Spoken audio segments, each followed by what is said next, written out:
Fala pessoal, tudo bem com vocês? Estamos com mais um conteúdo, mais uma notícia para vocês.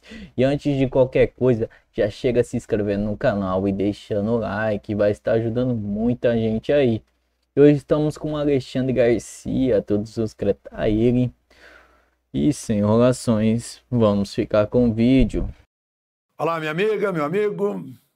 Hora da nossa conversa de fim de semana para ler para vocês o artigo que saiu em 38 jornais, fazendo comentários nas entrelinhas. Lembre-se de se inscrever e de deixar o gostei ou não gostei.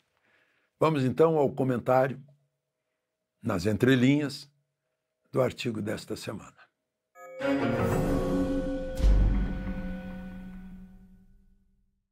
O título é O Pecado da Passividade. Eu diria até que é um pecado capital. Aí eu começo lembrando da derrota do início da semana do governo na votação da urgência para derrubar a decisão do governo de aumentar imposto. Foi uma derrota do governo por goleada na Câmara. Quase 100 votos além dos necessários. 346 a 97. E numa segunda-feira. Segunda-feira é um dia que tá plenários vazios, não? Meu sentimento. Difícil ficar ao lado de aumentos de impostos para sustentar um governo gastador e ir contra o pagador de impostos e eleitor. Foi só a decisão de urgência, mais um sinal sólido de aprovação do decreto legislativo que pela primeira vez vem para derrubar um decreto do Executivo, isto é, do Presidente da República, mesmo com ameaças da ministra da Política, Gleisi Hoffmann, de não liberar emendas daqueles que votarem contra o governo. Só 97 deputados em 513 votaram a favor do governo e contra o pagador de impostos. Estão sujeitos a não serem reeleitos. Foi também um raro sinal de reação maciça do parlamento num tempo de contumácia no descumprimento da própria Constituição. A Constituição é rasgada toda hora e o parlamento nada. Inclusive avançando sobre prerrogativas exclusivas do Legislativo, que é fazer leis, né? E avançando sobre a inviolabilidade da voz de deputados e senadores. Um tempo de omissão, não apenas dos representantes, mas dos representados, eleitores, contribuintes, cidadãos e de parte da mídia, teoricamente porta-voz dos anseios de sua audiência. É porque só se ouve o silêncio ante os maiores absurdos contra o devido processo legal, o direito de defesa, o cumprimento da Constituição, a inviolabilidade da voz dos deputados e senadores, como eu disse, como se viu na pandemia, o direito de ir e vir espezinhado, as liberdades espezinhadas. E não tinha, depois se mostrou, nenhum efeito, pelo contrário.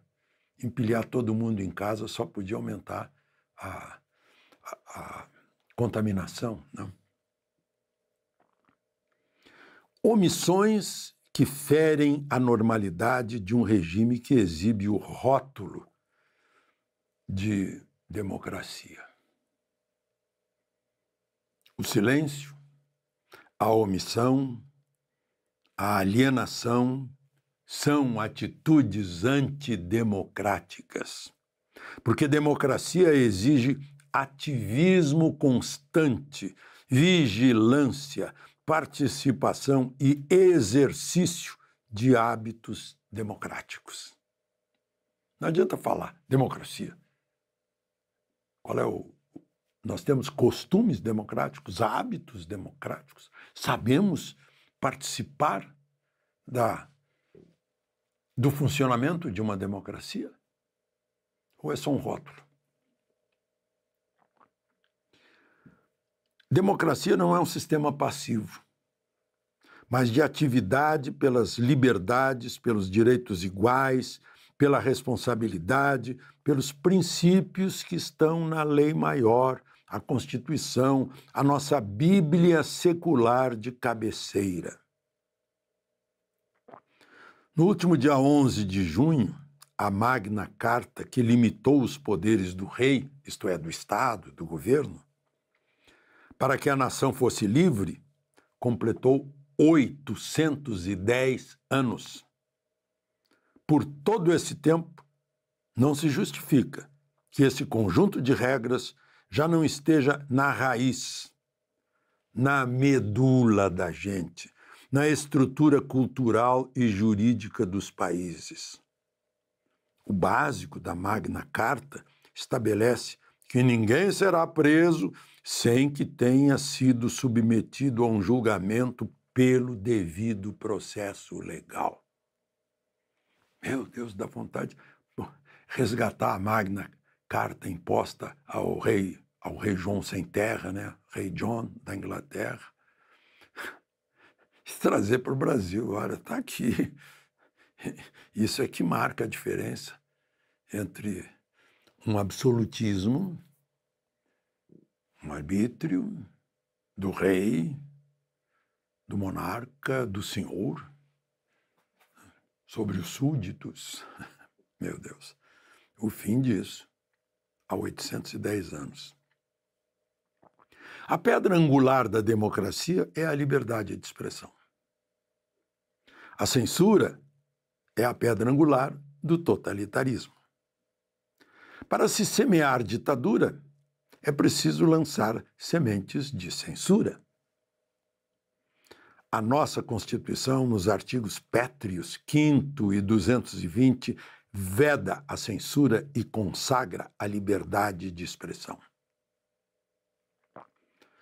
As autoridades dos 3 poderes, ao assumirem o seu munus, as suas obrigações, as suas responsabilidades, juram cumprir, guardar e defender a Constituição. Então, caro leitor, caro ouvinte, estamos todos livres e blindados contra a censura, não é? Não seria? Inexplicavelmente, a resposta é não. Na prática, a Constituição está no papel. Ainda. Há uma vontade enorme de os agentes do Estado, servidores na nação, tutelarem as pessoas, decidirem o que as pessoas podem ou não podem falar, ver e ouvir. Não seria você que deveria decidir isso, o que é bom para você? Isso é liberdade. É o livre-arbítrio que nos foi dado. A religião fala nisso. A religião diz que Deus nos deu livre-arbítrio. Esses que querem decidir tutelar as pessoas têm cúmplices. São, em primeiro lugar, os cúmplices, os que gostariam de calar seus oponentes ideológicos. O que é uma burrice, pois o contraponto é essencial na busca de soluções. E, em segundo lugar, em maior número, estão os indiferentes, os omissos, os viciados no conforto que permite que os outros tomem as decisões. Não são donos de si, abrem mão de seu poder ou preferem se distrair com o circo, havendo um mínimo de pão. Entre esses estão pagadores de impostos que vão pagar mais impostos com seu trabalho, mas também os que estão recebendo esmolas com os impostos dos outros. Isso vai continuar até que os pagadores decidam nada mais pagar. O sistema é feito para você... Então, um país que se equilibra nessa corda bamba, um dia cai. Último parágrafo. É triste que se precise insistir no óbvio. Fico triste, até envergonhado, ter que falar no óbvio. Que o Estado só existe para prestar serviços à nação e recebe dela impostos para isso. Entre os serviços que o Estado é obrigado a prestar é o de ensino, que serve para preparar os brasileiros para que possam ter renda própria e produzirem riqueza em busca de seu bem-estar. A educação para a vida, aí é outra coisa. Educação com cidadania, com ética, com responsabilidade, essa é modelada em casa. E aí reside a maior responsabilidade, a da família. A omissão de pais, tios e avós na educação das novas gerações é ainda mais prejudicial à democracia que o medíocre ensino do Estado e a omissão dos que representam o povo, que é a origem do poder. Nós, o povo, recebemos cérebro como bem natural e livre-arbítrio, que é a liberdade de pensar e decidir. Não exercer essa liberdade e não defendê-la é um pecado capital, pois nascemos livres. A passividade trai nossa natureza. De Brasília, Alexandre Garcia. Fala pessoal, esse foi o vídeo. Vou estar lendo para vocês uma noticinha aqui agora. Conexão Política, o site que traz a verdade ao povo. Segurança digital, vazamento de dados expõe mais de 16 bilhões de senhas. Veja como se proteger. Um dos maiores vazamentos de dados da história foi registrado nesta sexta-feira, 20/6, expondo mais de 16 bilhões de logins e senhas na internet. O vazamento comprometeu informações de usuário de plataformas como Google e Apple, Face e Telegram e GitHub.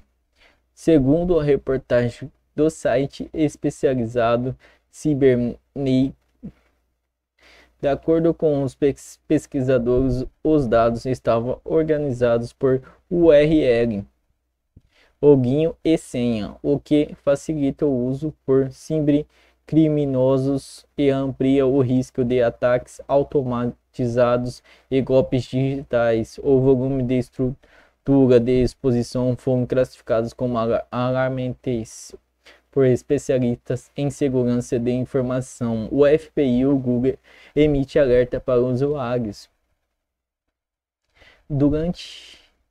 Diante a gravidade da situação, o FBI, a Polícia Federal dos Estados Unidos, divulgou alertas oficiais, especialmente sobre o aumento de tentativa de golpes via SMS, com links maliciosos. A tática, conhecida como phishing, tenta induzir o usuário a clicar em mensagens falsas para roubo de dados ou invasão de contas. O Google, uma das empresas diretamente citadas no vazamento, recomendou que todos os usuários alterem imediatamente sua senha, especialmente se estiverem utilizando combinações repetidas em diferentes serviços.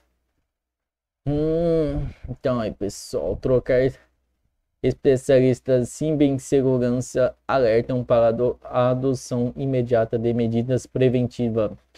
Aqui as medidas preventivas: trocar senha de todas as contas, autenticação em 2 fatores, gerenciador de senha, orientador tentativa de login não autorizada nos aplicativos. Além disso, a plataforma como Harvard permite verificar se seu e-mail ou número de celular está envolvido em vazamentos anteriores.